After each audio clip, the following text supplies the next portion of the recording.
At yun, nandito kami ngayon sa Miagao, Iloilo guys para sumali ng convention. Di bali, ayan yung venue. Tapos pumasok na tayo dyan. Maya, ayan, set up na agad. Kasama natin yung mga tropa natin. Boss B, Chong, si Carpub, si Buknoy, tsaka si Kani. Yun na nga, di bali ito yung gagawin ko guys. Colored realism. Di bali nagsimula na ako dyan guys. Yung inuna ko is yung bandang taas. Yung sa bandang tinutupian ng braso. Kasi masakit yun guys. Unahin ka agad para marami pang power sir. Yun si Carpub. Nababagot na. Yan sina Ray dyan. Si Boss Bert. Shoutout Boss Bert. And ayan na. Medyo busy ng lahat dyan guys kasi maraming sumali. Tsaka yung ibang lalaki ng ginagawa. Mayroong leg piece.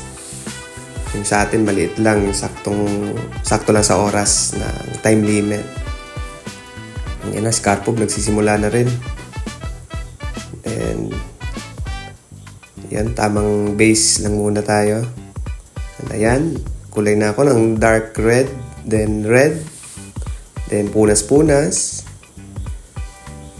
Yan, medyo masakit yan guys na part. Then ginawa ko na yung sa baba. Hinahabol ko yung oras dito guys eh. Mahirap kasing gabol na oras pag na minsan sa compi. Ayan na. Kailangan medyo mabilis.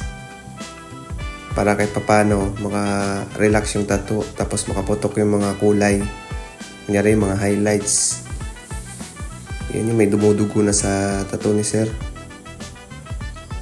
Sa lamig at sa stress siguro. O baka nabigla lang si sir. Na konti na lang din yan. Tapos na rin. Konting tiis na lang sir.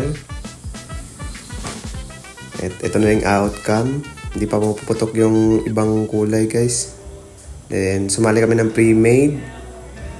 At nakatanggap kami dyan ng 4 na ticket. Di bali ticket kasi yung binibigay guys. Hindi kagaya sa ibang company na naglalagay ng score tapos kinukompute. Hindi ganun. Ticket yan.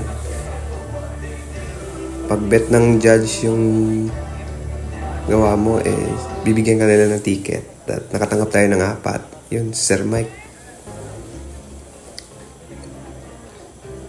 At ayun, nakatanggap nga. Thank you.